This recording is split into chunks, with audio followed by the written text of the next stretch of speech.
The forgotten soldier. The fluorescent lights buzzed overhead as the old K9 lay motionless on the cold tile floor of the county animal shelter. His name, at least on the intake form, was Max. But that wasn't his real name. That was just the label the volunteers gave him when he was found limping near the outskirts of a remote military training base, a ragged American flag patch still dangling from the side of his weathered vest. No one asked questions. No one really noticed. Max was just another stray, old, partially blind in one eye, and clearly wounded in ways that went beyond the physical. To the shelter staff, he was past saving. But to one man, he was a ghost from a mission long buried by classified ink. Max's ears twitched as a gust of cool air slipped under the shelter door. The scent of antiseptic and fear hung heavy. Around him, other dogs barked and whined, vying for attention, but Max remained still. He didn't cry. He didn't beg. He simply waited. Across town, in a small, dimly lit office hidden beneath layers of bureaucratic dust, Sergeant First Class Ethan Cole stared at the letter in his trembling hand. It was an anonymous note, no signature, no return address. Just one sentence scribbled in precise block letters. "He's alive! They left him behind." Ethan hadn't spoken the dog's name in 5 years. They called the Operation Crimson Halo, a Black Ops mission so classified that only 5 men had returned to tell the tale, and not one of them had ever spoken a word. Not even Ethan. Especially not Ethan. Because unlike the rest, he had made a promise. And he had broken it. He opened the dusty lockbox under his desk and pulled out a photo. The edges were frayed, the color fading, but the image was still clear, a German shepherd with intelligent amber eyes, sitting beside a younger Ethan in desert fatigues, both of them smeared with dust and blood. Rex. Not Max. Not a stray. Rex, classified military asset, K9 Unit 27 Delta, with more confirmed saves than any handler dog team in his division. The bond between them had been forged in fire, in ambushes under foreign moons, in the silence between heartbeats before explosions. And then, shattered in a moment of betrayal that still haunted Ethan's nights. He threw on his coat and grabbed his keys. The shelter's address was stamped in faint ink on the back of the envelope. As he drove through the rain-soaked streets, memories flooded in, the sandstorms, the blood, the final call for extraction that never came for Rex. The mission had gone sideways. The team had been ordered out. And Ethan had been forced to leave his partner behind. But someone had lied. Rex hadn't died. The shelter was quiet when he arrived, a few cars in the lot, the windows glowing dimly through the drizzle. He pushed through the doors and approached the front desk. A bored teenager looked up from her phone. "Can I help you?" "I need to see a dog," Ethan said. His voice was rough, but beneath it was an unmistakable authority, the kind of tone that came from years of issuing life-or-death commands. She blinked. "We're closing soon. I won't take long." With a sigh, she checked the clipboard. "Which one?" "Max," he said. "The German shepherd. The one you found outside Fort Drake." She frowned. "Oh, yeah, that one. He doesn't respond to much. Old guy. Pretty messed up. Didn't even growl when animal control picked him up." "Where is he?" "Back row, kennel 18. Ethan moved fast, his boots echoing on the concrete floor as he passed rows of cages. Dogs barked and whimpered as he passed, but he barely noticed. When he reached kennel 18, he stopped. There he was. Curled against the corner, one ear twitching, was Rex. He looked thinner, grayer, his fur matted in places. One of his hind legs was bandaged. But the moment Ethan exhaled his name, Rex, the old dog stirred. Not fast. Not even fully. Just a flick of the tail. A lift of the head. A recognition in the eyes that no human could fake. Ethan dropped to his knees. "You remember me, don't you, buddy?" The tail thumped again. He reached through the bars and pressed his hand gently to the dog's fur. Rex leaned into it, and for the first time in 5 years, Ethan felt something break loose inside him. Not pain, but the weight of guilt giving way to hope. The girl from the desk appeared behind him.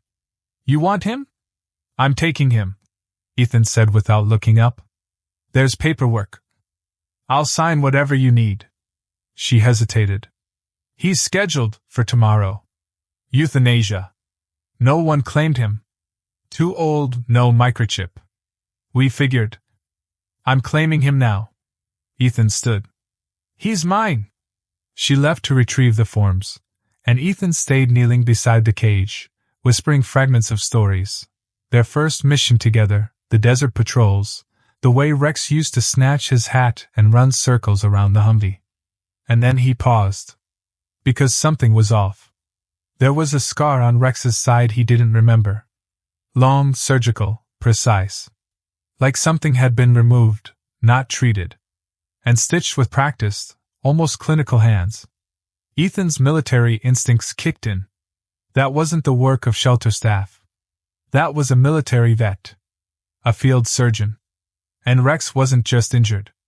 He'd been altered. He felt a chill crawl up his spine. When the girl returned with the clipboard, Ethan signed in silence.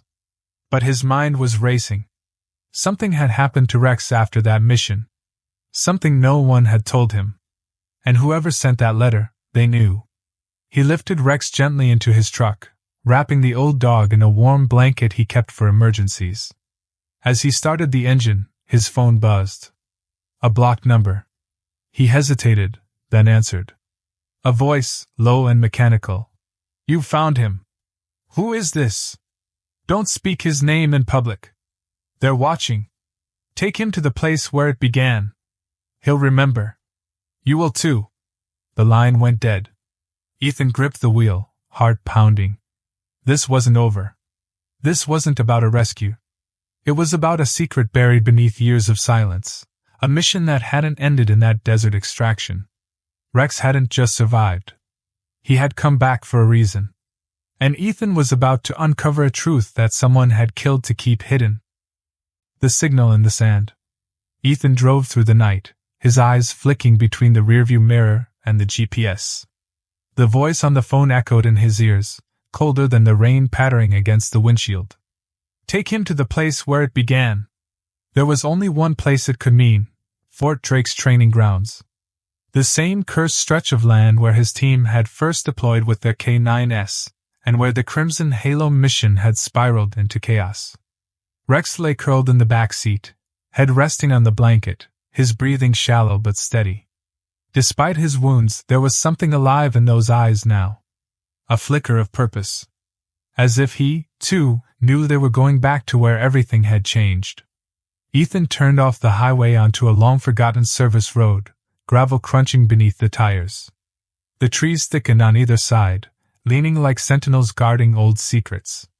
Finally, he reached the rusted fence that bordered the southern perimeter of the old base. He cut the engine. Silence fell, thick and expectant. Ethan got out and lifted Rex from the truck with practiced care, cradling the dog's frail frame like the weapon he once was. The gate creaked as he pushed it open and stepped into the overgrown path. They walked in darkness, the only light coming from a dim flashlight Ethan had clipped to his vest. As they moved deeper into the woods, something strange happened. Rex began to pull forward. Weak as he was, he insisted on leading. Ethan loosened his grip and followed. They passed the old barracks, the charred remains of a watchtower, and finally reached a wide open field, the very training ground where Rex had first learned to identify trip wires, track scents through windstorms, and take down armed suspects without hesitation. Ethan stopped. This is it. What now, boy? Rex stood still, nose in the air. Then he turned, dragging Ethan's gaze toward a grove of trees at the far edge of the field. A soft growl. They moved forward. Half buried beneath fallen leaves and vines was the entrance to an underground bunker. The kind only certain units were ever cleared to use. Ethan's skin prickled. It had been sealed for years. He knew because he'd personally padlocked it the day the mission was decommissioned. But now, the lock was gone. He pushed the steel door open. A gust of air hit them, stale, metallic, and tinged with oil. They descended into the darkness, each footstep echoing louder than the last. Rex paused only once, sniffing the air, then continued down the narrow corridor. At the bottom, they reached a control room, or what was left of it. Terminals stood cracked and dark. Dust coated the panels. Ethan's flashlight swept across the walls, landing on a single phrase scratched into the concrete in jagged letters. Red echoes black. Unit 27 was never meant to survive. Ethan froze. That phrase, Red echoes black, was part of an old fallback code, one only used when a unit had been compromised by internal threats. Was someone saying they had been set up? He crouched near a smashed control console. Something glinted beneath the debris, a small flash drive taped to the underside. He peeled it off carefully and slid it into his jacket pocket. Then he heard it. A click behind him. He turned fast, just as a red laser sight locked onto his chest. "Don't move." The voice was calm. Precise. Out of the shadows stepped a man in civilian clothes, but the way he held his weapon screamed military. Former Special Forces by the stance. His face was older, worn, but Ethan recognized him instantly. "Captain Rourke?" The man didn't lower the gun. "You're not supposed to be here, Cole. You were killed in the Crimson Halo extraction." They said. They lied. Rourke's hand trembled slightly. "They lied about a lot of things." Rex growled low in his throat. "I'm not here to fight you," Ethan said slowly, raising his hands. "I got a message. Someone sent me here," said Rex remembered. At the sound of his name, Rex moved forward, standing between Ethan and the gun. Rourke's eyes flicked to the dog, and something in his face cracked. Regret, maybe? Or guilt? "You don't understand what they turned him into," Rourke said. "None of us did." Ethan narrowed his eyes. "What are you talking about? He wasn't just a K9. They were experimenting. Trying to create perfect memory recall in combat dogs. Chemical enhancements, surgical alterations, embedded implants." Implants? They could download mission data into the dog's brain, maps, faces, voice cues. The goal was to make him a walking encrypted courier. Something that couldn't be hacked. But the last mission, it went wrong. Rex knew too much. They couldn't risk bringing him back. Ethan's blood ran cold. "You're saying they ordered his death?" Rourke nodded. "And when you refused, when you tried to go back for him, they buried the whole thing. Wiped records. Transferred us. Said we were unstable. And you? You've been in hiding this whole time?" Rourke's jaw tightened. "Watching. Waiting. I didn't know he survived either. Until a week ago, when someone tried to kill me." He reached into his coat and tossed the second flash drive to Ethan. "That's what they're after. And I think Rex still has the rest, encoded in his implant. But they don't need both of us. Just one to lead them to the data." Ethan caught the drive. "What's on it?" "Names. Dates. Operations. Not just Crimson Halo. Other black missions. Ones that never made it into official logs. People will die if this gets out." A sudden noise upstairs made all three freeze. Footsteps. Ethan grabbed Rex and ducked behind a pillar. Rourke flicked off the flashlight and slid into a shadowed corner. The door above creaked. Multiple boots this time. Not friendly.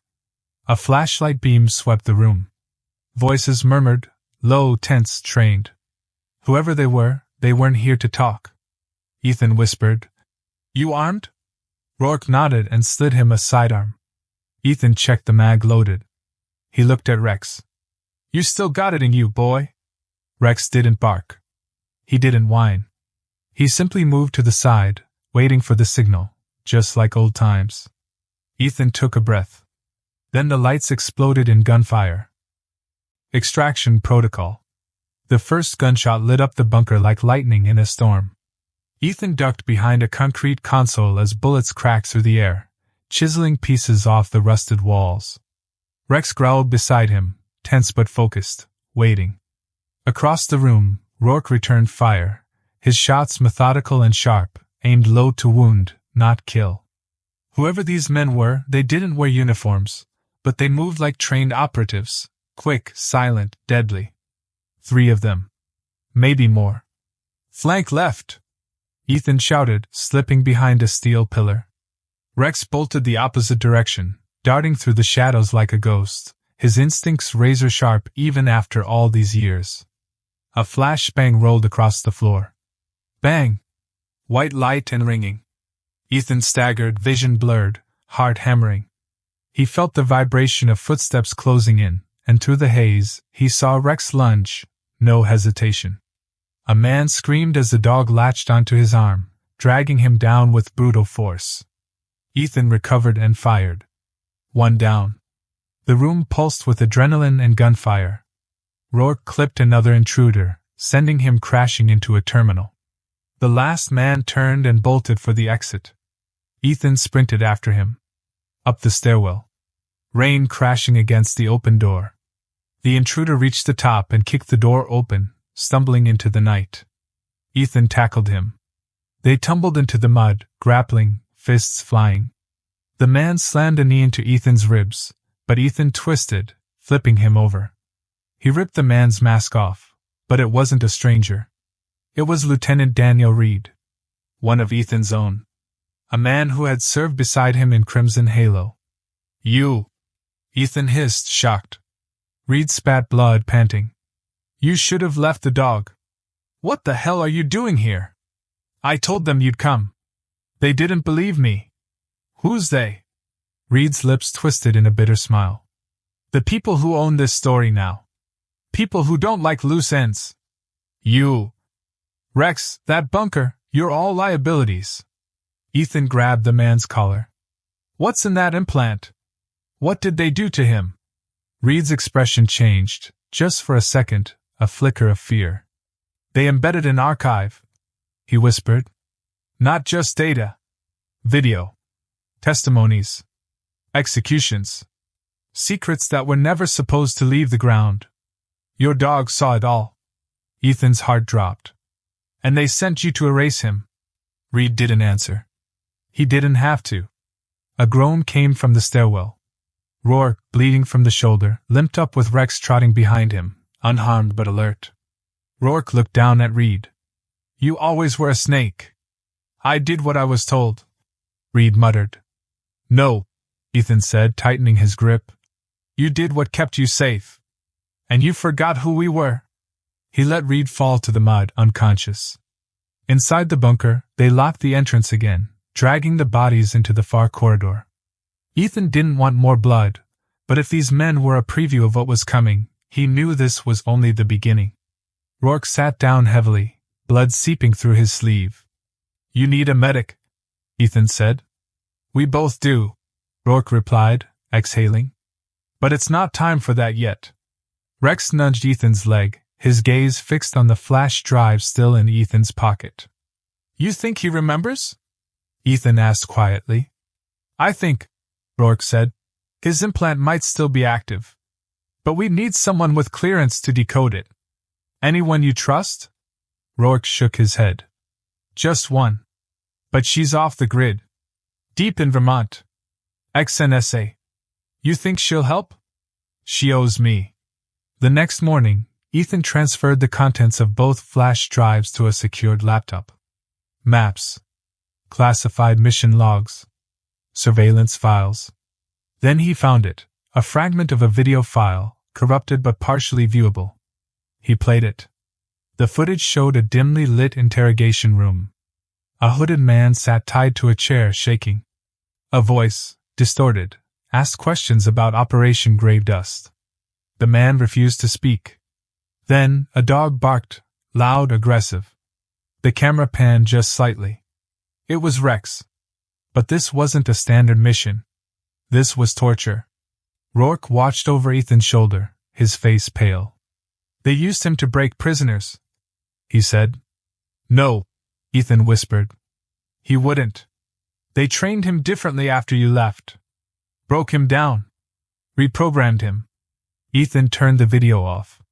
He looked at Rex, who was lying at his feet, ears twitching in uneasy sleep. He doesn't remember this, Ethan said. He can't. But deep down, he wasn't sure. By nightfall, they were driving north. Rex lay curled in the back seat again, shivering occasionally. The wounds on his body were healing, but Ethan knew the damage ran deeper. If what Reed said was true, Rex had seen, and been part of, things no living creature should endure. As the truck crossed into Vermont, Rourke gave directions to an isolated cabin buried in the woods. A perimeter of surveillance cameras lined the tree line, and a steel gate blocked the gravel path. Ethan pressed the buzzer. A woman's voice crackled through the speaker. "State your name." "Ethan Cole." "I'm with Rourke." Silence. Then the gate creaked open. The cabin was small but fortified, bulletproof glass, reinforced walls, backup generators. A woman in her 50s opened the door, dressed in tactical gear, silver hair pulled back in a braid. "Ethan," she said coolly, "I heard you died." "I heard the same about Rourke." She glanced at the dog. "Is that him?" Ethan nodded. "This is Rex." She studied the German shepherd, her face unreadable. "I'll need to run a scan. See if the implant's intact." Rex tensed as she approached, but Ethan knelt beside him. "It's okay, boy. She's here to help." The woman, her name was Diana Kessler, pulled a scanning device from her desk and waved it over Rex's neck and spine. A series of beeps confirmed what they feared. The implant was still active. "Encrypted," she said. "Heavily. But if I can extract the data, we might see what's left of the truth." Ethan watched the screen fill with code. Thousands of files, fragments, logs, all buried in Rex's nervous system. "This is a treasure map," Diana murmured. "And a death sentence." "What do you mean?" "If they know the implant's active, and they will, once Reed doesn't report back, they'll come for him. Hard. You've got 48 hours max before this place isn't safe." Rourke grimaced. "Then we need to move faster." Ethan looked at Rex. The dog was staring at the screen, ears forward, body trembling, as if something deep inside him was being triggered by the code. His tail twitched. Then he barked once, loud and sharp, and began to pace the room in a pattern. Left corner. Back wall. Door. Left again. Over and over. "What's he doing?" Diana asked. Ethan stepped into Rex's path. The dog froze. Then turned his head toward the wall, the blank wood paneling behind Diana's desk. Ethan walked over and tapped it. Hollow. He pulled the panel away and found a hidden compartment. Inside, a sealed envelope marked 27 Delta, final. Diana's eyes widened. "That's not mine." Ethan opened it carefully. Inside were two things, a keycard marked Project Afterburn and a folded photo. The photo was of Ethan, Rex, and the rest of the Crimson Halo unit, but someone had circled Rourke's face in red. Rourke stiffened. "What is this?" Ethan asked, voice cold. "I don't know." "You don't know why your face is circled on a classified envelope hidden behind a wall?" "I swear." The lights went out. Diana cursed. "Generators just died." "That's not possible." Rex growled, backing toward Ethan. A red dot blinked across the floor. Laser sight. They found them. And this time, they weren't sending operatives. They were sending cleaners. Cleaners. The moment the lights went out, silence dropped like a hammer. No wind, no movement, only the faint electronic whir of a dying hard drive and the quiet panting of Rex, now standing alert in the center of the room, ears rigid. "Down!" Ethan barked, yanking Diana and Rourke to the ground as a bullet cracked through the cabin window, silenced, precise, professional. It embedded in the far wall just inches above where Diana had stood. No warning. No demands. Shoot to kill. The cabin was supposed to be secure. Ethan's mind raced. Infrared cameras, encrypted comms, steel doors. None of it mattered if someone on the inside had betrayed them. But who? Ethan looked at the photo again. Rourke's face circled in red. Was it a threat? Or a warning? Another bullet ripped through the front door, splintering wood. Rourke rolled behind a steel cabinet, returning fire through the shattered window. 2 shooters, maybe 3. Infrared scopes. I thought this place was off-grid, Ethan shouted, crawling toward the weapons locker. It was, Diana hissed, pulling a secondary drive from her gear. They must have tracked Reed before he went off comms. Or worse, someone tipped them off.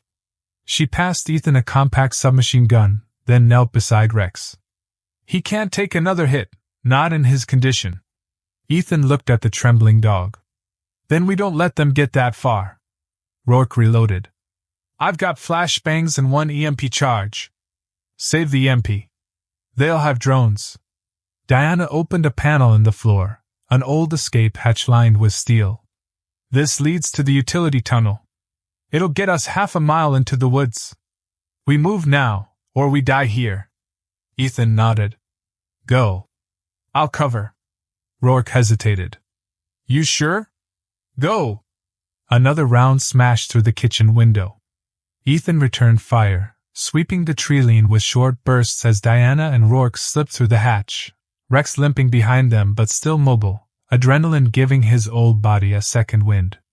Ethan dropped a flashbang into the living room, covered his ears. Boom! A white pulse rocked the room, buying him 10 precious seconds. He sprinted to the hatch and dropped through, sealing it above him just as more shots tore through the cabin. The tunnel was pitch black, but Diana's handheld gave just enough light to navigate the narrow path. The smell of damp earth filled the air, mixed with metal and mildew. Rex limped beside Ethan, his breathing rough. But every few yards he glanced behind them, ears twitching. They won't follow us into the woods, Diana whispered. They will if they've got thermal. Ethan slowed. And drones. That EMP? Rourke passed it forward.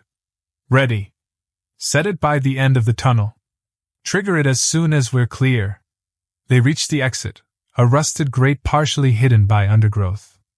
Ethan kicked it open, helping Rex climb through.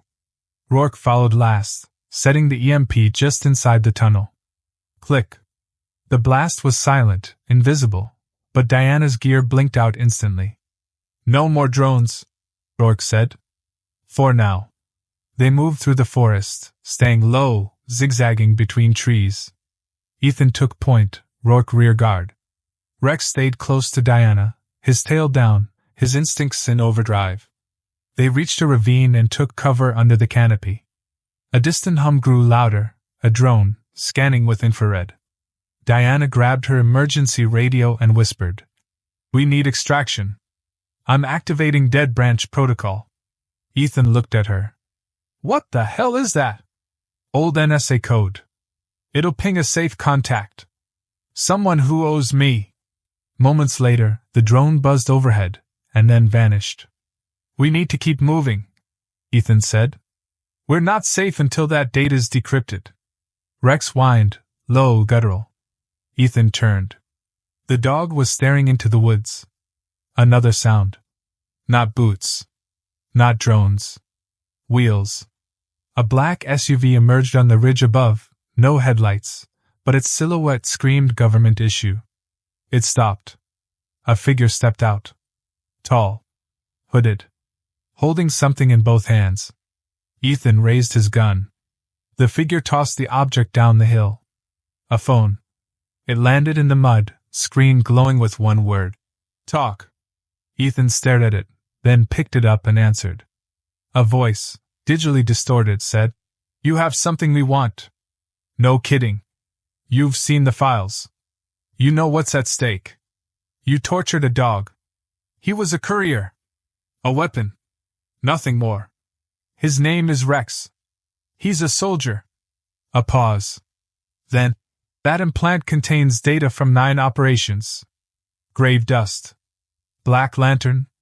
Echo wall. Names. Faces.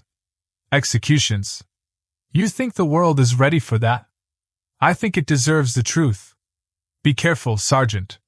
Truth is a luxury people only want until it costs them something. The line cut.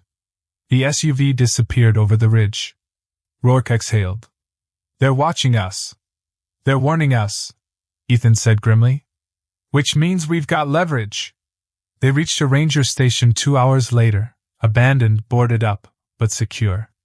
Diana got to work immediately, bypassing her scrambled systems to run a local decrypt on the implant files. Rex lay on a blanket beside the old stove, eyes half closed. Ethan sat with him. You still with me, partner? Rex didn't move, but his tail thumped once. Diana worked through the night. At dawn, she whispered, Got it. Ethan and Rourke leaned in. The files were raw, fragmented, time-stamped logs, embedded video, GPS overlays. Then came the file. Video log 27D-R-1. It opened with shaky footage, helmet cam from the Crimson Halo mission. Ethan saw himself, younger, barking orders. The team moved through a burning village. Screams echoed. Gunfire. Dust clouds. Then, a camera switched. From Rex's POV. His movements were smoother. He followed command gestures, sniffed out explosives, took down targets. But then came the moment Ethan had never seen. After Ethan was airlifted, after he was ordered to leave Rex behind, the dog was captured. Not by enemy fighters. By a U.S. Black Ops team. In the footage, Rex was taken to a bunker. Sedated. Hooked to machines. Doctors whispered about Euro mapping coercion protocols and obedience reconditioning. The footage cut to a holding cell. Rex curled in a corner. Then, a door opened. Captain Rourke stepped in. Live. Well. Smiling. Ethan turned stunned. Rourke? Rourke's face strained of color. That's not, it can't be. You told me you vanished. That they left you behind. They did. But this is you helping them. Rourke backed up, shaking his head. They must have deepfaked that. Diana paused the video. That's not a deepfake. The metadata matches the timeline. The voice print, the blink rates, it's real. Ethan stepped forward, fury rising. You knew what they did to him. No! Rourke shouted. I didn't know. I was undercover. I infiltrated the team. I had to play along. You watched them torture him. I couldn't blow my cover. I tried to sabotage them from the inside. Rex rose slowly, growling. His eyes locked onto Rourke, and something in them changed. Not hatred. But recognition. Diana whispered. He remembers. Rex, no. Rourke stepped back. The dog didn't lunge. He didn't bite. He simply stood between Rourke and Ethan, a living judgment. The one who remembered what even Ethan had never known. Tell me the truth, Ethan said. All of it. Now. Rourke sank to his knees, tears in his eyes. I was recruited before Crimson Halo. They told me it was about data recovery. But once we deployed, I saw what they were really doing, testing human conditioning on K9 units. They needed someone inside the unit to report on results. I was the plant. Ethan's hands balled into fists. You watched them break him. I tried to stop it, Rourke said, voice cracking. But I was a coward. I let it happen. I gave them you. I gave them Rex. Silence. Then Diana's voice broke the stillness. The files are uploading now. In 20 minutes the world will know. Ethan looked at Rex.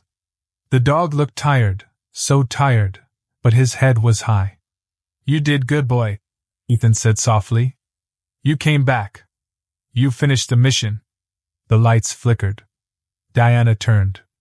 Signal breach. They're here? Ethan asked. She nodded. And this time, they're not sending messages. They're sending an army. The last firewall.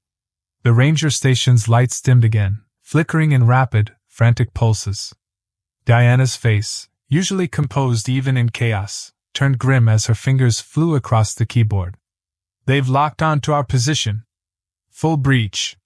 Signal triangulated. How many? Ethan asked, already checking his weapon. At least 6 on the perimeter. Tactical unit sweep. They're moving in fast. Rex let out a low bark. He was limping again, but alert, shoulders squared. He positioned himself near the door, his body still a shield despite the wear and time that had drained his strength. Ethan knelt beside him. "You don't have to do this again, partner." Rex nudged his hand gently, as if to say, "I never stopped." Rourke stood silently by the back window, clutching his side where the wound from the earlier fight had reopened. He hadn't spoken much since his confession. The weight of guilt hung on him like armor that didn't protect, just made every step heavier. Ethan glared at him. "If we die here, it's because of you." Rourke didn't defend himself. He didn't try to apologize. He simply said, "Then let me make it right." Diana activated the upload sequence. "The main servers are backing up the files to a satellite relay. Once that happens, we're not just holding evidence. We're lighting the fuse. They'll be out of places to hide." "How long?" Ethan asked. 16 minutes. Maybe less if the signal holds." Outside, a vehicle engine cut out. Then another. They were surrounded. Ethan moved into position by the main door, eyes on the window's slats. Shadows flickered against the trees, fast, synchronized, spreading wide in a pincher formation. Rourke took the back, scanning through a cracked pane of glass. "They'll breach both sides simultaneously. Standard sweep and burn." Diana kept typing, her voice even. "If they cut the power, the data stream dies. That's what they'll try first. We hold them off until it's done," Ethan said. "We might not be able to," Rourke muttered. "They won't stop this time." Ethan glanced at Rex. "We've stopped worse." The first canister crashed through the window, smoke hissed into the air. Tear gas. Rourke kicked it back out before it activated, but another came through the rear wall. "Gas masks!" Ethan shouted, tossing one to Diana. Through the fog, red beams appeared, laser sights sweeping like hunting knives through the haze. Silhouettes moved. Black helmets. Suppressors. Government issue. Unmarked. One voice came through a megaphone. "You have 60 seconds to surrender the asset." No names. No context. Just the asset? Ethan raised his voice. "The files are already uploading. You're too late." Another pause. Then, "That dog has something we can't allow the public to see. We're authorized for permanent resolution." Rex growled. Ethan turned to Diana. "How close?" 9 minutes. "We won't last that long," Rourke said. Ethan thought fast. "We split. 2 fronts. They want Rex? They're gonna have to fight for him." "No," Diana said suddenly. "Let me go." "What?" "I'm the decoy. I'll take the backup drive, move through the woods. I've got ghost lines they can't trace. If they think I've got the implant data, they'll chase me. That's suicide." "No," she said calmly. "That's a firewall." Ethan hesitated. Then nodded. He handed her a duplicate flash drive and leaned in. "Don't stop moving. And if you're caught, I won't be." She smiled at Rex, who watched her go with mournful eyes. Diana slipped out the side door and disappeared into the trees. Ethan turned to Rourke. "You ready to buy time?" Rourke reloaded. "I was born late. Guess it's time to be early for something." They took positions again. The station trembled with the impact of boots on the porch. Then came the breach. The door exploded inward, a controlled detonation. 3 men stormed in, rifles sweeping. Ethan fired first, dropped one, clipped another. Rex charged the third. He wasn't the fast, brutal force he used to be. But he was still precise. His jaws found flesh, and the man screamed as he went down. "Clear the room!" another soldier shouted. Rourke ducked behind a cabinet, firing wildly. "They're coming from the side!" Glass shattered. 2 more figures burst in, covering each other. Rex was bleeding now, a graze to the side. Ethan saw it but couldn't move. Too many angles. He shot one soldier in the leg. Rourke caught another in the chest, non-lethal, but enough. Then silence. For a breath. Then the next wave came. Grenades rolled in, concussive this time. Not meant to kill, just to stun. Boom. Boom. Ethan's ears rang. Rourke collapsed, blood dripping from a new wound in his leg. Fall back! Ethan pulled Rex toward the last barricade, a locked room containing the uplink hardware. He bolted the door behind them. Through the glass, he saw the soldiers regrouping. 10 men now. Maybe more. This wasn't extraction. It was erasure. Rex whimpered, his eyes dulling. Stay with me, Ethan whispered. You've come too far. The screen showed 93% uploaded. They didn't have much time. Rourke dragged himself inside, slamming the second door just as bullets punched through the walls. This is it. We hold. One soldier shouted from the hallway. This is your last chance. Surrender the dog. We won't ask again. Ethan shouted back. He's not just a dog. He's the witness. Silence. Then, gunfire. The wall behind Ethan split open. He crouched over Rex, shielding him. The screen ticked 96%. Rourke gasped. We're not gonna make it. Yes, we are. Ethan. I said we are. Then the front wall of the station blew apart, a blast so loud it shook the ceiling. But it wasn't from the attackers. It was from outside. The cavalry had arrived. A black helicopter descended from the tree-line, its rotor wash flattening the forest below. A spotlight cut through the chaos. Soldiers in civilian clothes, but with recognizable badges, fast roped to the ground. One of them, a tall woman in fatigues, held up a badge. Stand down. Federal Protection Directive 47. The Black Ops soldiers turned, confused. Who the hell are you? She pointed to the camera drone above. The world's watching now. Diana's work had gone live. The files, the footage, the testimony, the truth, were on every encrypted journalist feed in the country. Live leaks. Global trending. The soldiers hesitated. Then, like puppets whose strings had been cut, they dropped their weapons. Rourke collapsed into a chair, laughing weakly. They did it. Ethan checked the screen. Upload complete. He looked at Rex. The dog's eyes were closed, his breathing slow. But he was alive. You did it, buddy, Ethan whispered. You finished the mission. Hours later, as the sun rose through the trees, Rex lay wrapped in a blanket, his head resting on Ethan's lap outside the cabin. Emergency teams moved around them, medics, journalists, investigators. The story had broken wide open.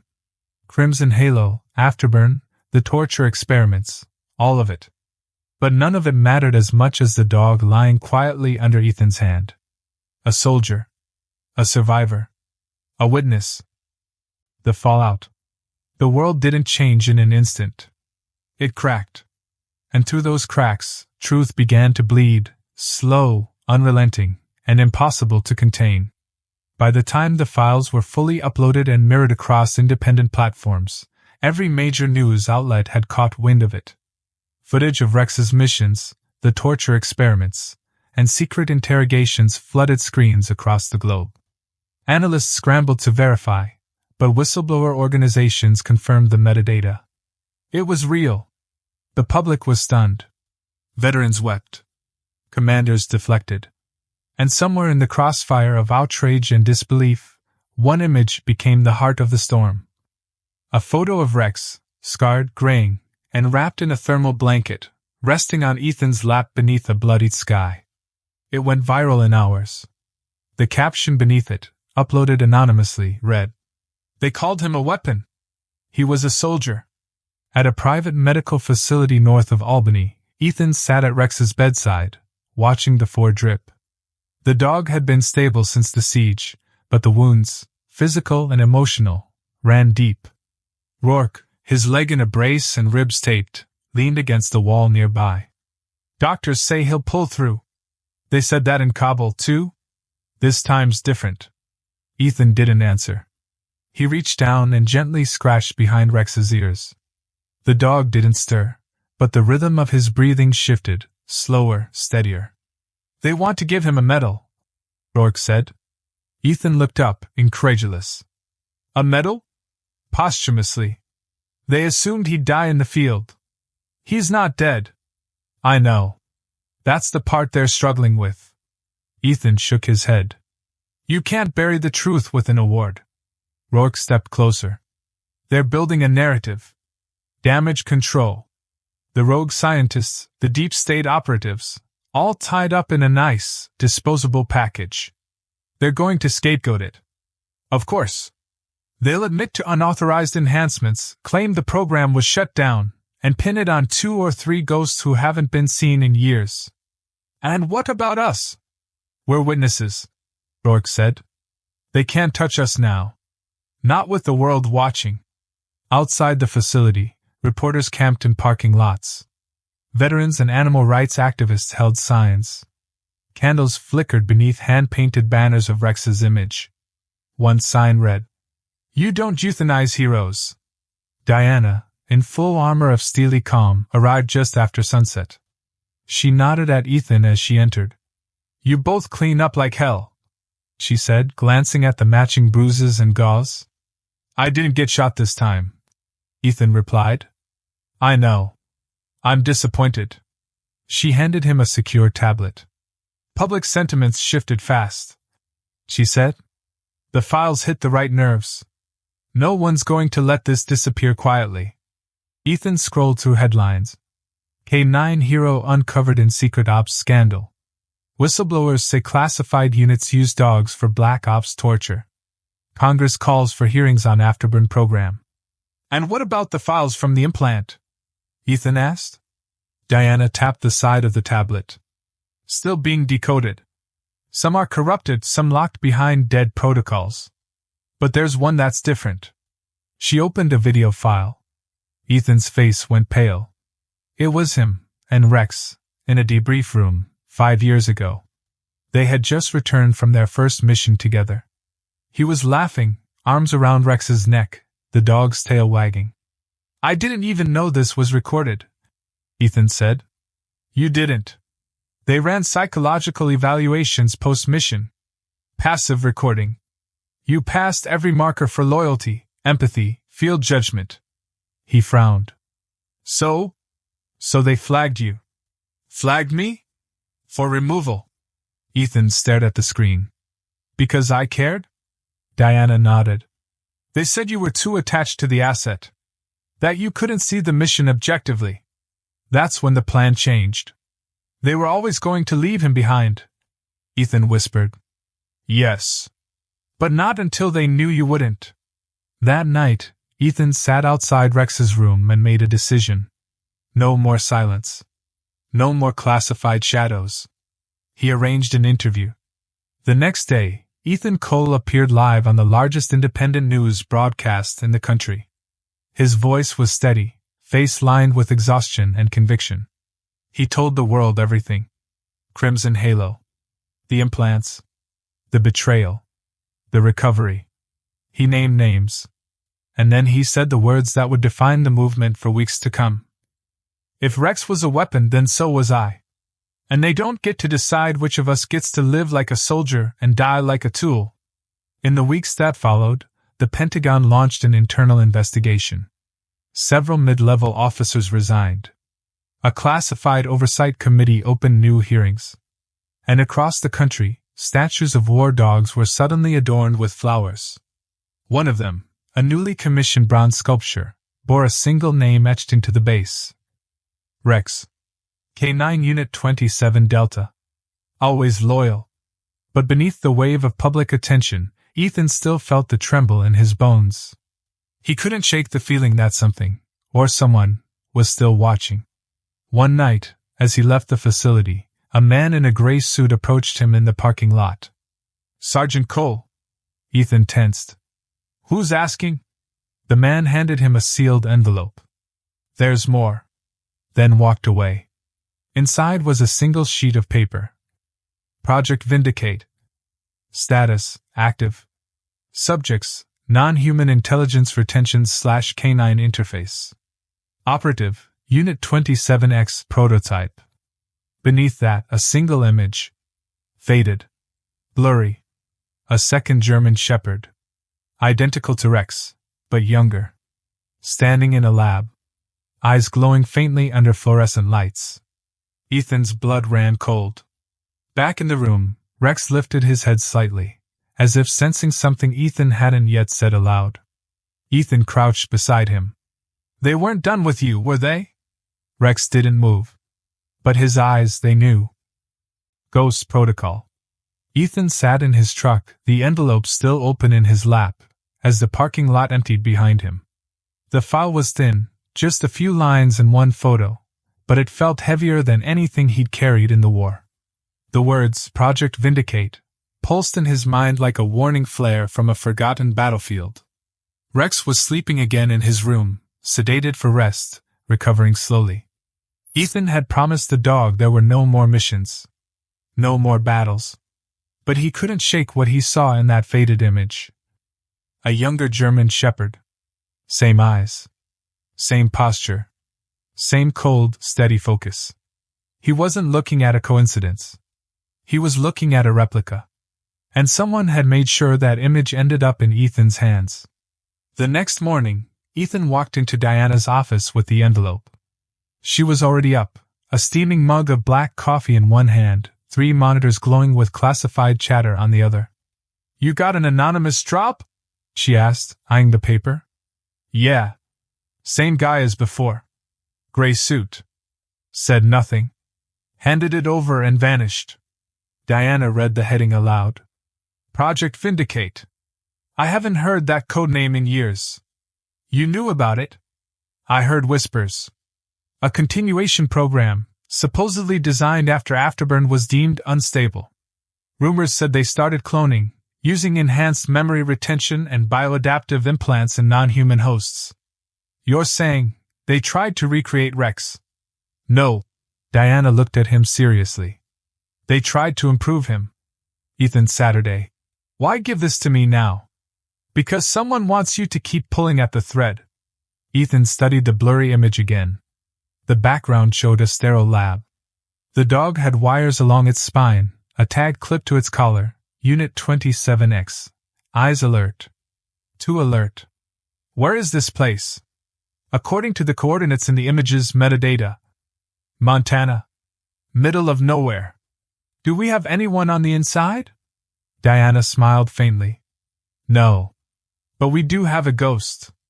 2 days later, under new clearance and forged orders, Ethan and Rourke boarded a private transport headed north. Rex stayed behind, for now. Still too weak to travel. But Ethan had promised he'd come back. That he'd finish it. He'll wait for you, Diana said, handing Ethan a GPS tracker with a built-in encrypted uplink. But be careful. If Vindicate is real, you won't be walking into a lab. You'll be walking into a lie that learned how to shoot back. Rourke, leaning on a cane now, muttered, just like old times. Ethan looked out the window. Let's hope not. The Montana facility wasn't on any map. It appeared as a defunct mining operation, half-collapsed buildings, rusted rail lines, and a security gate disguised as scrap metal. But as they approached, Ethan saw the details that didn't fit. Too few signs of decay. Tracks in the dirt. A drone hovering high overhead, disguised to look like a hawk. And a subtle hum beneath their feet, like electricity moving through hidden veins in the soil. They stopped outside the gate. A speaker crackled. Authorized personnel only. Ethan held up a stolen clearance badge. Silence. Then, proceed. The gate slid open. Inside, the truth unraveled fast. The mining shaft led to an underground facility, cold, sterile, and buzzing with activity. Men and women in lab coats passed without question, each one focused, clinical, oblivious to strangers in their midst. Rourke whispered, You sure this badge works? No. But I'm hoping nobody wants to ask. They found a terminal in an empty side office. Ethan plugged in Diana's tracker. It started decrypting the facility's internal system. Within minutes, they had access to basic files. Then they saw it. Project Vindicate, active status. Primary subject, Unit 27X. Status, operational/deployed. Cognitive output, 92% retention of previous unit memory. Behavioral response, stable/controlled aggression/full obedience. Ethan's blood went cold. 92% memory retention. He read. What does that mean? Rourke leaned closer. It means they didn't just replicate Rex's body. They mapped his brain, his experiences, his instincts. They cloned him. They downloaded him. Ethan clenched his fists. And programmed obedience. He's not a partner anymore. He's a puppet. The next file loaded, surveillance footage. They watched 27X move through tactical drills, muzzle strikes, crowd suppression, search and eliminate. Ethan's jaw tightened. They turned him into a weapon. A new line blinked on the screen. Upcoming demonstration, live field exercise, 48 hours. Location, Grid 9. Authorization, Red Echo. They were going to deploy him. Use him. Ethan and Rourke slipped deeper into the facility, past coded checkpoints and silent cameras. At the lowest level, they found a lab door marked with the Vindicate insignia, a red delta around a dog's skull. Inside, the room was dim and quiet. One kennel, one handler, and one dog. Ethan stopped. It was him. Not Rex, but him. The same face. The same coat patterns. The same scar over the left eye. But the eyes, they were colder. Blanker. A shadow of loyalty where fire used to burn. The handler turned. You're not supposed to be in here. Ethan raised his gun. And he's not supposed to exist. The handler hesitated. He's fully under control. Control, Ethan said, stepping forward, is what broke the last one. He crouched beside the glass. 27X tilted his head. Recognition sparked, just for a second. Rourke whispered, He knows you. No, Ethan said. He remembers me. The door behind them burst open. 2 guards stormed in, weapons drawn. Rourke acted first, firing fast. Ethan tackled the other, and the room filled with chaos. In the panic, the glass enclosure opened. 27X stepped out, calm, deliberate. The guards shouted, Get the dog down! He ignored them. Instead, 27X walked to Ethan, and sat. Perfectly still. Just like Rex used to. Ethan reached out, and the dog leaned into his hand. They escaped through the eastern corridor, alarms blaring. Rourke limped, bleeding again, but grinning like the lunatic soldier he used to be.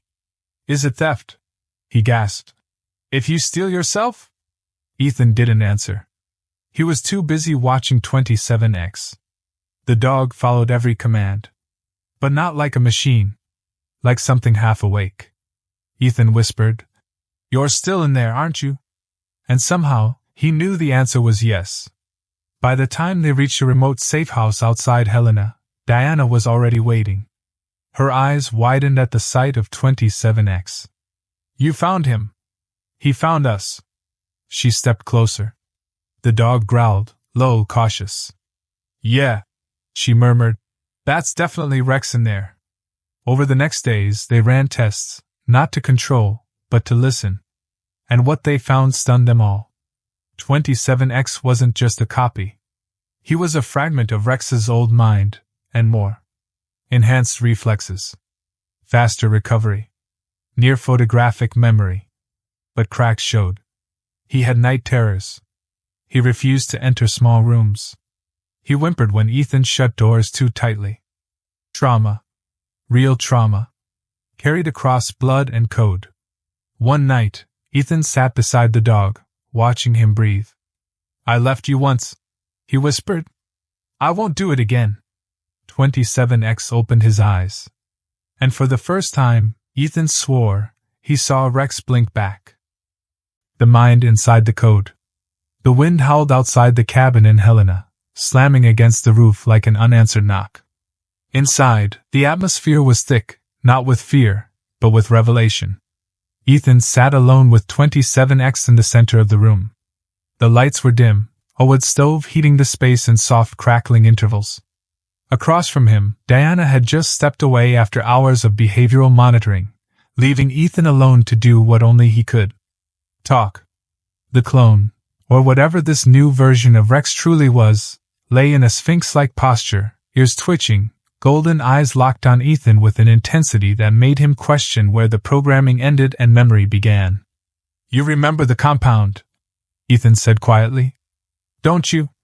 27X didn't respond. Not with a bark. Not with a tail wag. But he blinked, slow, deliberate. Ethan shifted. "You were trained to forget. Rewired. But somewhere inside, the real Rex is still breathing." He slid a worn photo onto the floor between them. It was the two of them. Taken the day before Crimson Halo. Rex still young, his vest clean. Ethan beaming, unaware the world was about to turn inside out. 27X looked down at it. And whimpered. Not loud, just a strained sound in the back of the throat. It wasn't fear. It was recognition. Ethan swallowed hard. "They didn't clone you, did they? They copied you. Layered your memories onto a younger host. Maybe even experimented with AI reinforcement, kept the body young but the instincts aged." From the side room, Diana watched through a monitor, her face unreadable. Rourke sat behind her, arm in a sling, bruised but alert. "I've seen animals respond to familiar handlers," she said. "But this isn't response. This is identity." Rourke leaned closer to the screen. "Then who the hell is this dog?" Diana tapped her screen. "He's not 27X. That was their name for him. But in his mind, he's still Rex." By morning, the perimeter was compromised. Diana's early warning system pinged motion sensors 5 clicks from the cabin. A vehicle. Then 2. Black SUVs. No plates. "They found us," she said flatly. Ethan was already moving. "We knew they would." Rourke armed himself with difficulty. "Extraction?" Diana shook her head. "Too fast. They skipped protocol. No warnings this time. They're not here to negotiate," Ethan muttered. "They're here to erase." Ethan turned to Rex. "You understand me?" The dog stood. Ready. It wasn't obedience. It was a choice. They set up defenses quickly. Diana rigged the path with infrared trip alarms. Rourke took the northeast ridge with a scope. Ethan stationed himself at the west-facing entry, the dog at his side. At 8:42, the first shot rang out. A drone spiraled overhead, jamming comms. Ethan fired upward, clipping the sensor. Sparks fell into the snow. Then came the footfalls, fast, organized. 6 men in thermal suits breached the tree-line. Ethan fired first. They returned in waves. But this time, Ethan wasn't alone.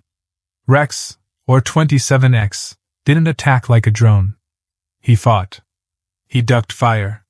Flanked. Protected Ethan like he never left the war. A man screamed. Another dropped. Ethan rolled behind cover.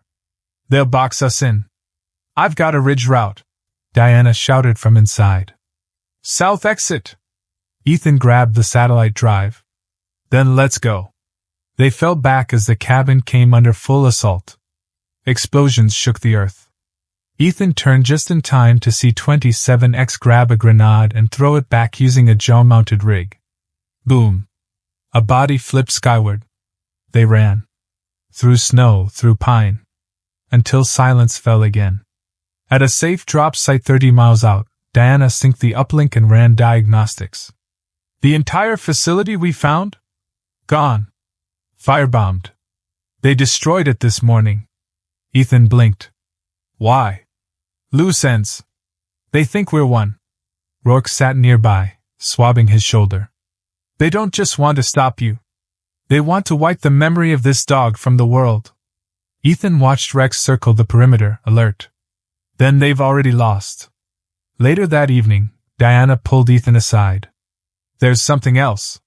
She handed him a file decrypted from the satellite drive. Project Vindicate, Objective Phase 4. Directive, Full Sentient Assimilation SA. Goal, merge artificial neural mapping with biological combat experience to achieve first true autonomous combat intelligence. Ethan's eyes widened. They wanted to make a thinking weapon. Yes, Diana whispered. And they almost succeeded. He stared at the dog through the glass. Except, he said slowly, they built a soldier who remembered love. The next morning, Ethan and Rex stood atop a frozen ridge as the sun rose over pine-covered mountains. Ethan knelt, fingers brushing the dog's coat. You've carried more than I ever asked. More than any of us ever could. Rex leaned his head into Ethan's chest. No more war, Ethan promised. No more orders. He stood. From now on you choose. And when they turned back toward the world, 27X walked at Ethan's side, not as a weapon, not as a secret, but as a soul. The weight of witnesses.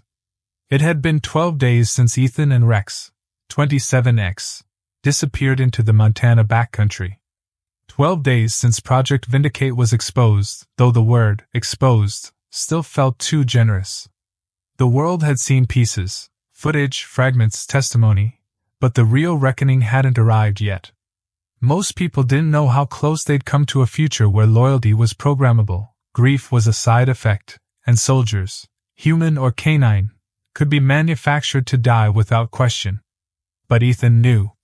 And he was done staying silent. They resurfaced at a secure airstrip in northern Utah, met by 2 unmarked vehicles and a woman in a deep navy trench coat. Her name was Elena Marks, a civilian liaison for a new Senate subcommittee investigating Vindicate. She shook Ethan's hand without smiling.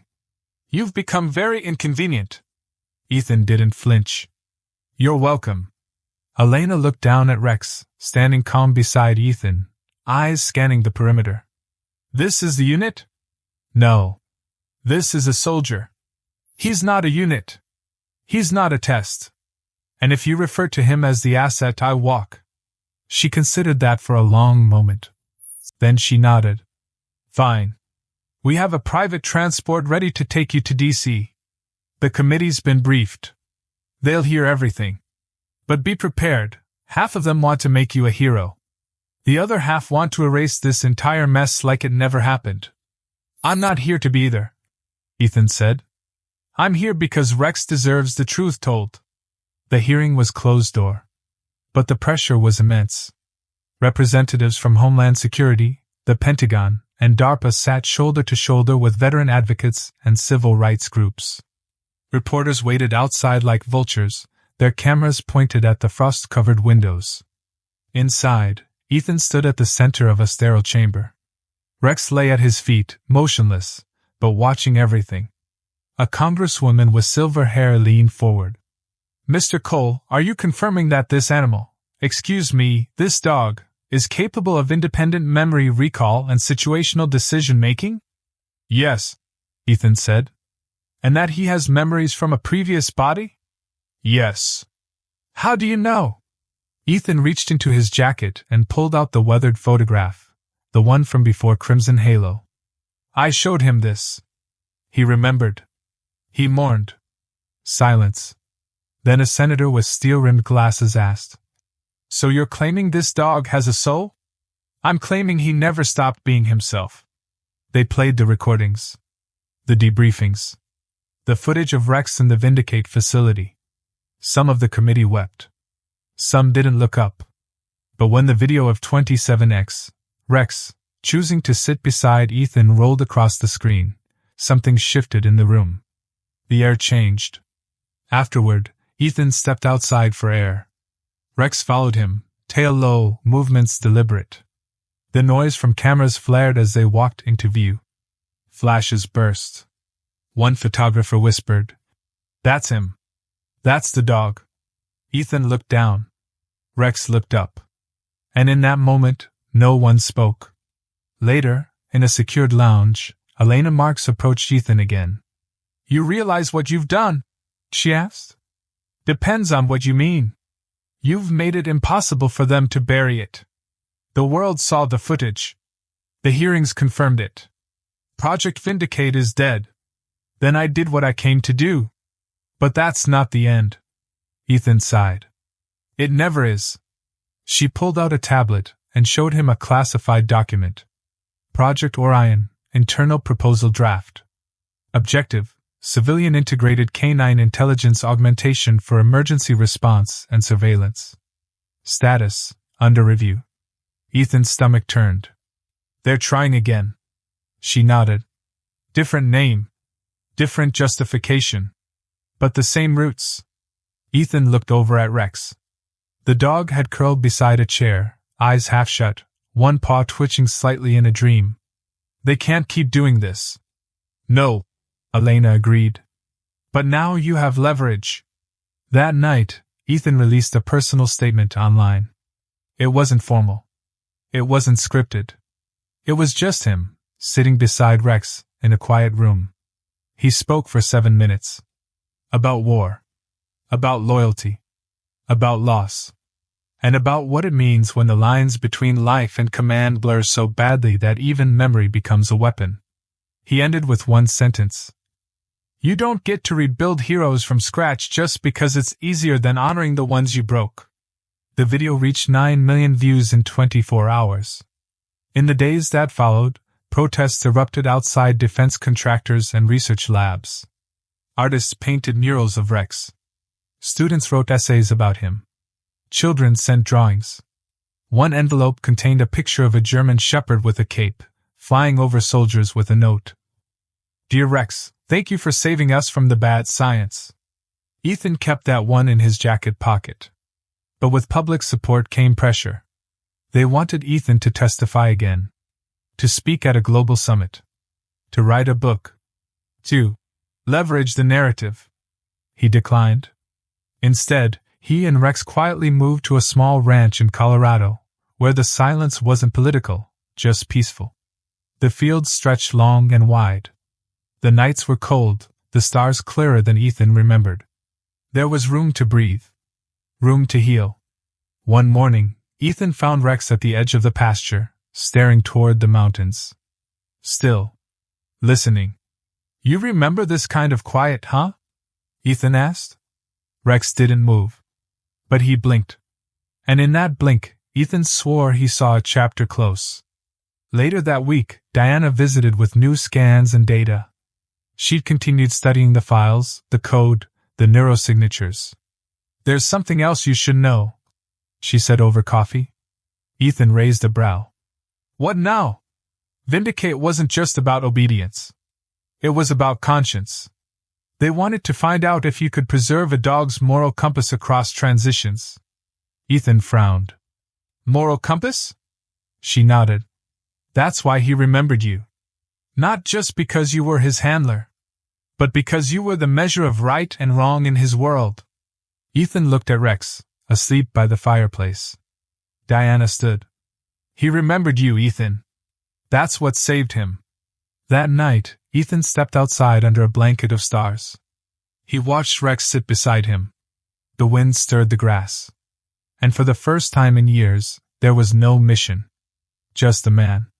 And the dog. Who came back. A name written in the sky. The wind rolled over the Colorado foothills with a kind of silence that only comes after the storm has passed. Atop a sun-warmed hill overlooking the ranch, Ethan stood with Rex at his side.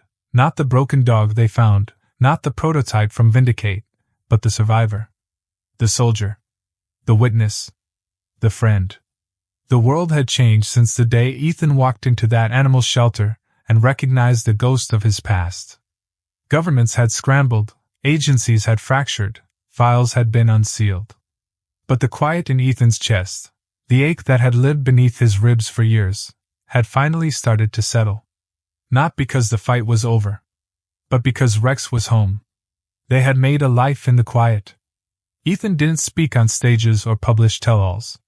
He declined interviews, turned down awards. But every few weeks, another letter would arrive, a thank you from a soldier, a drawing from a child, a photo from someone who said, I believe you. One came from a woman in Germany who'd served with military dogs in Afghanistan. She'd written just 3 lines. He remembered. So do we. Tell him we say thank you. Ethan taped that one above his writing desk. he never had to explain who he was. On a particularly crisp morning, Diana returned, this time, not with files or warnings, but with a request.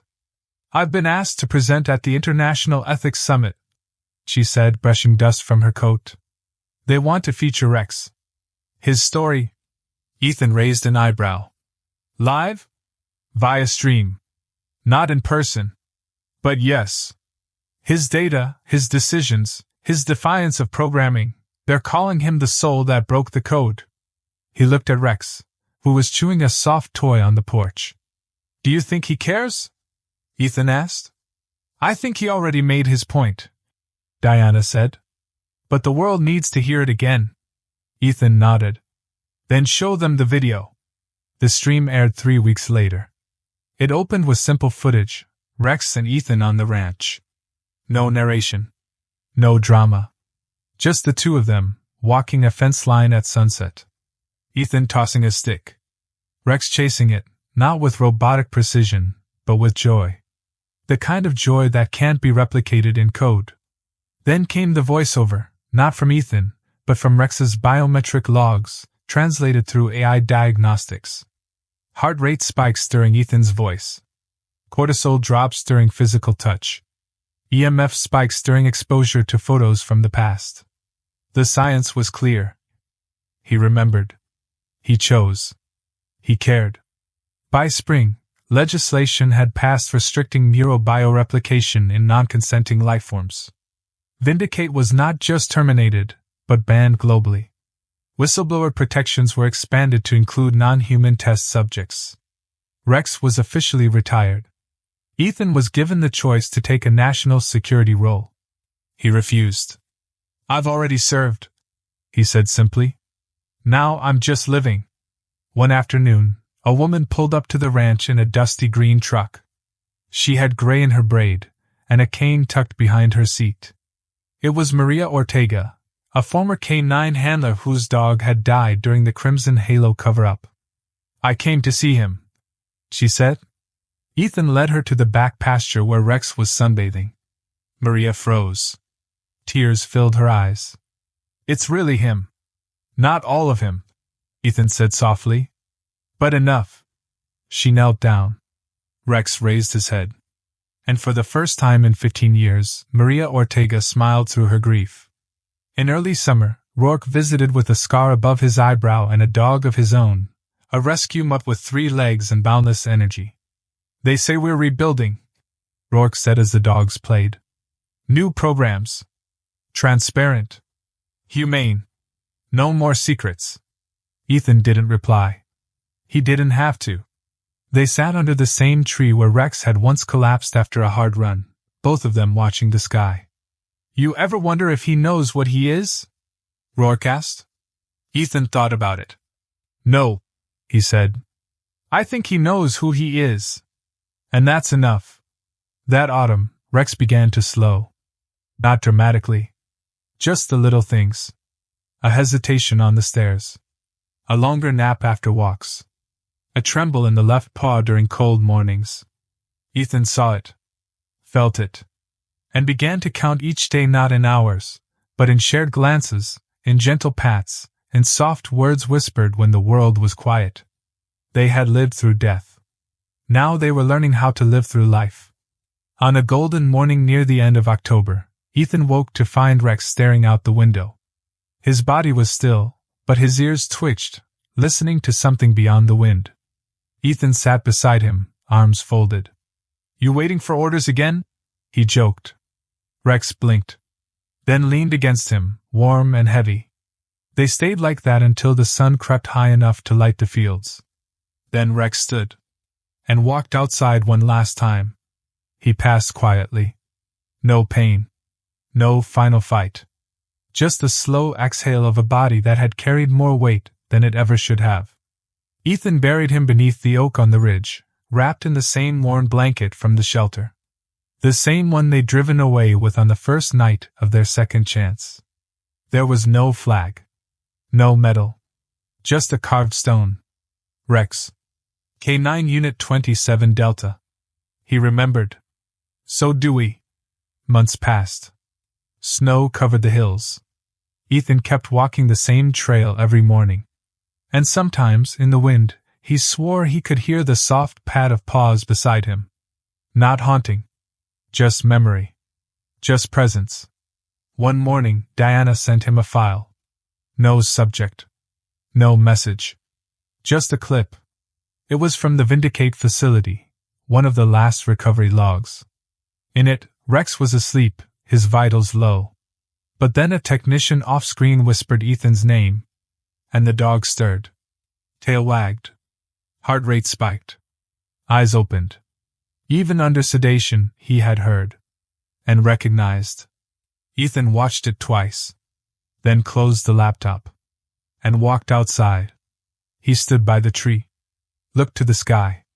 And whispered, "Good boy."